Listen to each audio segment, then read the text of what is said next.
Oh là là là là, les amis, une minute de silence, s'il vous plaît. Je demande une minute de silence pour le repos de l'âme de cet homme qui était une légende, qui était un mari, qui était un père, un ami, un pirate. Et quel pirate, s'il vous plaît, quel pirate! Il faisait partie de l'équipage le plus mythique, le plus légendaire de l'histoire de la piraterie, mesdames et messieurs. L'équipage du seigneur des pirates, l'équipage de Goldie Roger. Il était le bras gauche de Goldie Roger, pas son bras droit. Parce que c'est pas sur le bras droit qu'on met la Rolex. La Rolex, on la met sur le bras gauche. C'est pour ça qu'il était le bras gauche. Le bras gauche de Goldie Roger, s'il vous plaît. Je demande une minute de silence pour le repos de l'âme de Scooper Gaban. Et maintenant que Scooper Gaban n'est plus là, qui va sauver Elbaf? Maintenant que Scooper Gaban a été mis hors d'état de nuit, qui va sauver Elbaf, les amis? Qui va sauver Elbaf? Oh là là! Parce que votre Luffy là, votre Luffy qui est occupé à jouer au damier là-bas en bas avec Loki, votre Luffy qui est même pas au courant de ce qui se passe en haut, il est même pas au courant que les chevaliers divins sont là, le gouvernement mondial, Im-sama, il sait rien de tout ça. Lui, il est là-bas en bas, il prépare des soupes pour Loki, il chouchoute Loki, il est occupé à fanboy sur Shanks. Il est pas au courant que non, il y a des choses qui se déroulent ici. En haut, il y a des véritables choses qui se déroulent. Donc, la question demeure, qui va sauver Elbaf maintenant que Scooper Gaban a été mis hors d'état de nuit? Mais commençons par le commencement. One Piece, chapitre 1149, qui s'intitule Une seconde. Mais quel titre? Quel titre véridique? Parce que une seconde, c'est tout ce qu'il faut. Une seconde, c'est tout ce qu'il faut pour faire basculer les choses. Une seconde, c'est tout ce qu'il faut pour passer du bien au mal, du bon au mauvais, de la lumière à l'obscurité, de l'ordre au chaos total. Et on l'a vu dans ce chapitre. Mais commençons par le commencement. Le chapitre commence où le dernier chapitre s'est clôturé avec Scooper Gaban qui arrive et qui met une putain de PLS à cet enfoiré de Summers. J'étais tellement content de voir ce salopard se faire prendre dans tous les sens. Après tout ce qu'il a fait, cet ignoble morceau de qui prenait du plaisir à faire du mal à des enfants innocents. Scooper Gaban arrive et dès que Scooper Gaban arrive, tu vois l'aura, frère. Tu vois l'aura du seigneur des pirates, l'aura légendaire. Summers a perdu toute sa confiance. Il s'est décomposé, il s'est dégonflé.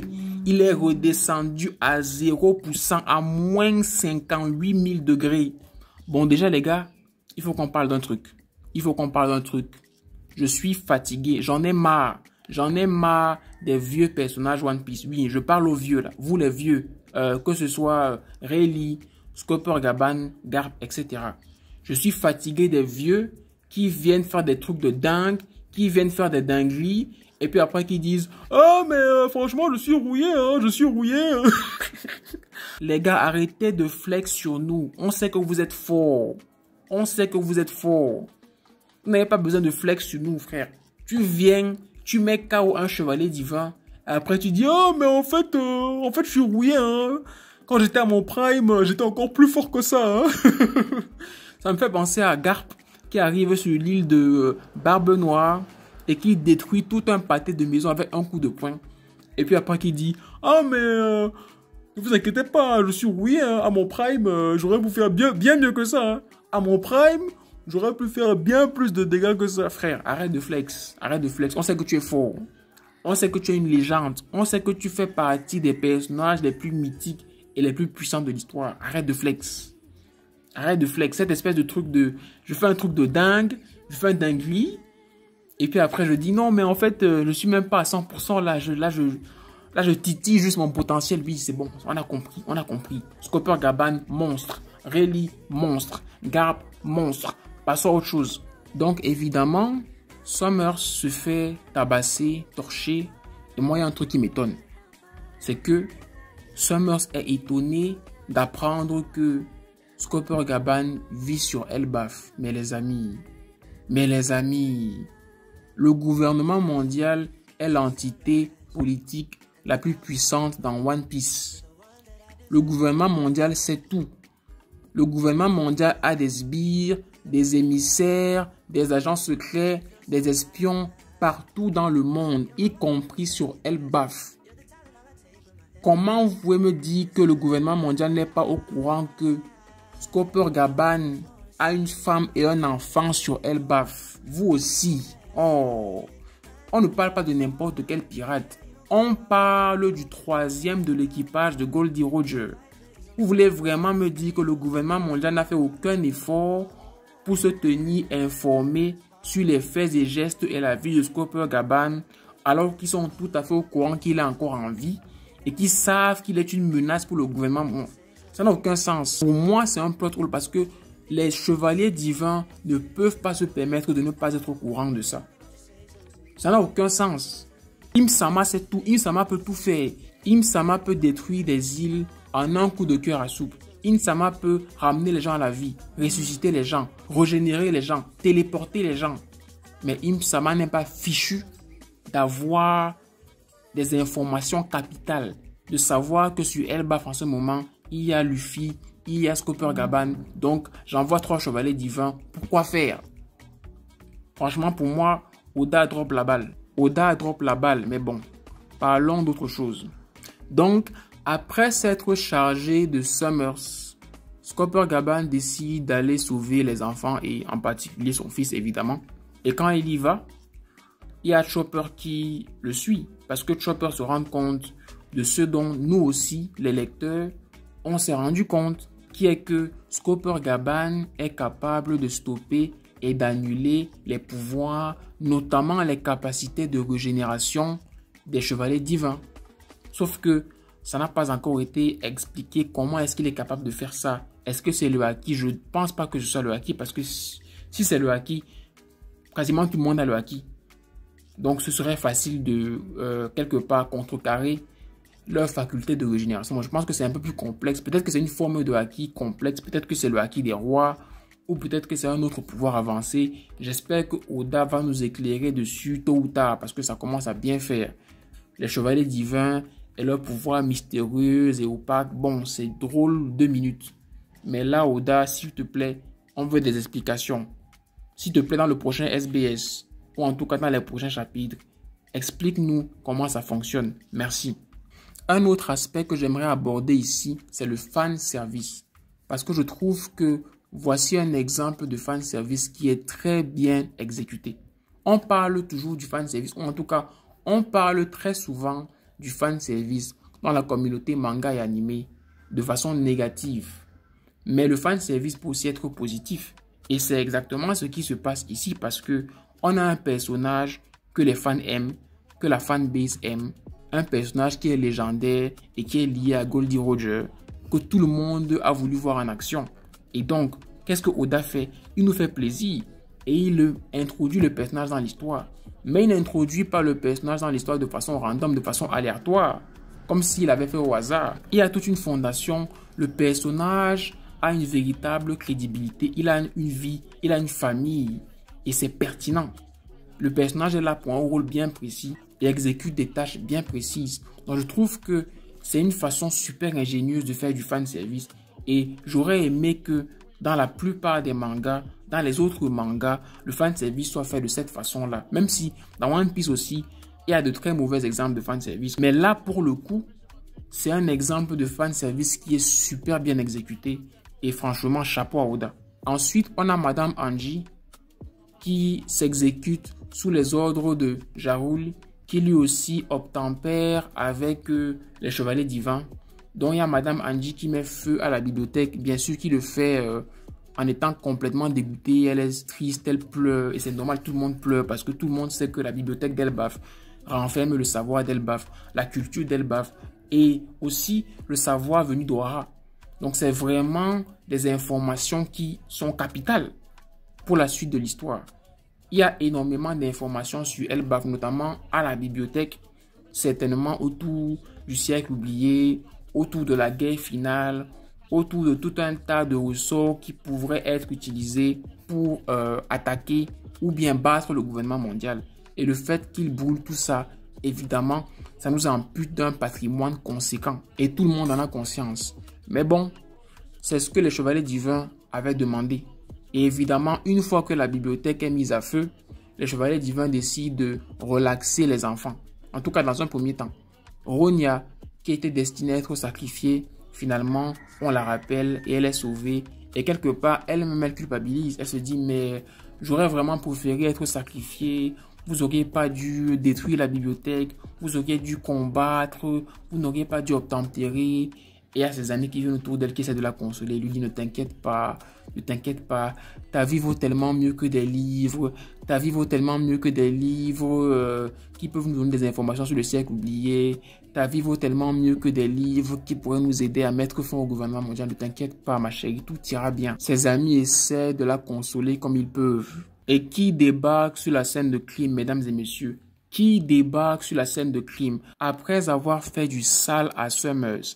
Qui débarque sur la deuxième scène du crime avec pour intention de faire du sale à Gunko? Nul autre que Scooper Gaban. Scooper Gaban est là et il est prêt à en découdre. Et lorsque les enfants voient Scooper Gaban, ils sont tout contents parce qu'ils connaissent Yassan, ils savent que Yassan est fort. En plus, Coron est là, le fils de Scooper Gaban. Dès qu'il voit son père, il est tout excité. Ah, le daron est là, papa est là, on est sauvé.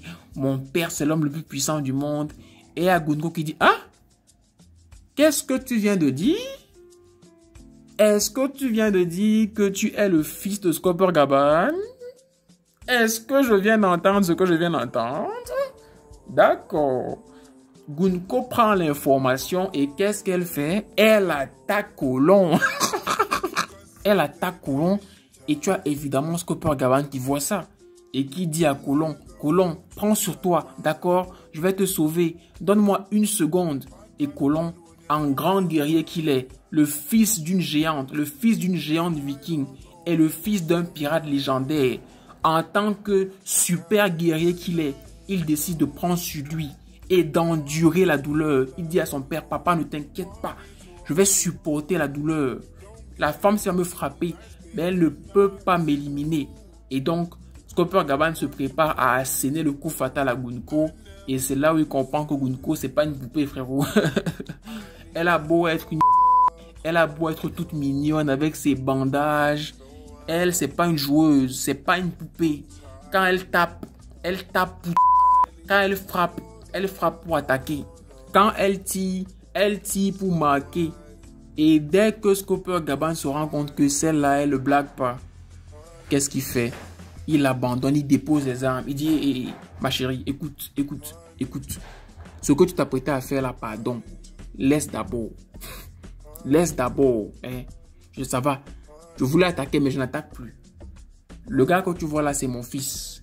Et je n'ai pas l'intention de sacrifier mon fils. Et là, on a un flashback bien mielleux de la naissance de Coron avec Ripley et avec Scooper Gaban qui est là tout content d'avoir un enfant, nanani, nanana. Et bien évidemment, Scooper Gaban est à la merci de Gunko maintenant qu'il a abandonné. Et qu'est-ce qu'elle fait? Elle l'élimine. Et voilà. Encore une fois, 1 minute de silence pour le repos de l'âme de cet homme, de ce pirate légendaire. Tu as combattu le bon combat. Merci pour ce que tu as fait. Bon, on est dans One Piece, donc il y a des chances que Scooper Gaban soit encore en vie. On croise les doigts. On sait que One Piece, c'est les Looney Tunes. Hein? Le seul moyen de mourir dans One Piece, c'est soit que tu te fasses exploser la tête par un météore, soit que quelqu'un perce un trou dans ta poitrine. Donc, bon, là, il y a des trous dans Scooper Gaban, mais c'est pas un gros trou dans sa poitrine. Donc, peut-être qu'il y a encore des chances qu'ils soient encore en vie. Allez, on croise les doigts. Il n'en demeure pas moins que Scooper Gaban est à terre et que le moral de tout le monde retombe à zéro, surtout Colon. Colon qui voit son père à terre. Imaginez un peu, ton père, la légende, un homme que tu n'as jamais vu battu, un homme que tu n'as jamais vu encaisser la défaite et tu le vois à terre. évidemment que Colon craque. Évidemment qu'il se met à pleurer, il se met à crier, il se met à dire « Papa, papa, non, pas toi ». Et pendant qu'il pleure, bizarrement, ça réveille quelque chose chez Gunko. Va savoir qu'est-ce que ça réveille. Et là, on a une espèce de flashback où on voit une Gunko jeune qui parle à quelqu'un qui semble être son père, qui lui parle de devenir un pirate, et cet homme ressemble étrangement à Brook. Et donc, est-ce qu'il s'agit d'une révélation? Est-ce qu'on a la confirmation que effectivement, en fait, le lien entre Gunko et Brook, c'est pas un lien de fans et d'artistes. En fait, c'est un lien familial, c'est un lien parental, c'est un lien filial. En fait, Gunko est la fille de Brook. Mais en vrai, les chevaliers divins, c'est la DAS. Hein. Les chevaliers divins, c'est la DAS. Hein. En fait, là-bas, ils ont la famille de tout le monde. Hein. Entre le frère jumeau de Shanks, la fille de Brook. Je veux dire, bientôt, on va apprendre qu'en fait, la mère de Luffy fait partie des chevaliers divins, n'est-ce pas? Hashtag One Piece Story. Je sais pas s'ils ont un partenariat avec la DAS, parce que là, ça commence à bien faire, là. Ça commence à bien faire. En tout cas, Gunko, elle est confuse. Elle est dans un état de confusion. Elle a l'air elle-même de ne pas comprendre ce qui lui arrive. Et puis ensuite, on a Im-sama qui se manifeste. Je ne sais pas s'il se manifeste à travers Gunko, mais en tout cas, il se manifeste et il communique avec les 3 chevaliers divins. Et il leur dit, mais les gars, qu'est-ce que vous foutez encore? Et à l'état d'urgence à Marie-Joise. Marie-Joise est attaquée. Bon, quand on entend ça, on se dit, oula, Marie-Joise est attaquée. Marie-Joise est attaquée par qui? Si Marie-Joise est attaquée, le suspect principal, c'est évidemment les révolutionnaires. Bon, on sait que les révolutionnaires sont déjà allés sur Marie-Joise. Est-ce que cette fois-ci, ils y vont encore pour voler des boîtes de conserve et casser des bouteilles de champagne? Ou est-ce que cette fois-ci, ils y vont avec pour objectif de renverser le gouvernement mondial? J'espère que c'est le deuxième. Parce que ça commence à bien faire. Hein?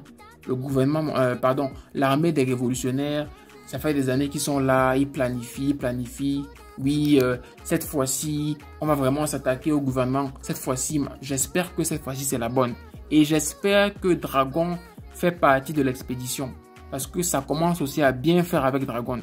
On en a marre des mystères, machin. Non, va sur le terrain et montre-nous ce que tu sais faire. On a vu Shanks en action. On a vu Rayleigh en action. On a vu Scooper Gaban en action. On a vu Garp en action. Là, il manque que toi, frère. La seule personne qui ne s'est pas encore mouillée, la seule personne qui n'est pas encore entrée dans le ring pour nous montrer vraiment de quoi elle est capable, en vrai de vrai, à ce stade-ci, c'est Monsieur Dragon. Donc, j'espère le voir en action. J'espère qu'il est là-bas. Et j'espère qu'il va se battre avec 1 ou 2 chevaliers divins. Parce que franchement, les Aniro, bon. En tout cas, moi, je ne fais pas partie de ceux qui pensent que les Aniro sont maintenant hors jeu. Moi, j'aime encore beaucoup les Aniro. Peut-être que c'est la nostalgie. Moi, j'aime beaucoup Fujitora, j'aime beaucoup Ryokugyo, j'aime beaucoup Kizaru, Akainu, tout ça. Donc, j'espère que l'histoire ne va pas les délaisser. Mais, je veux voir Dragon en action. Je veux voir l'armée révolutionnaire en action. Ils se font appeler les révolutionnaires. On va voir si c'est des vrais révolutionnaires. J'espère qu'ils sont allés à Marie-Joie avec pour intention de renverser le gouvernement mondial. Donc, pour revenir aux affaires, Im-sama adresse un communiqué à ses 3 chevaliers divins et leur dit: j'ai besoin de vous ici très vite parce que là, c'est en train de chauffer là. Donc, normalement, vous étiez déjà censé avoir fini à Elbaf. Je ne sais pas pourquoi vous perdez autant de temps. Donc là, on vous attend. Une autre question que je me pose, c'est une question par rapport à la puissance des chevaliers divins.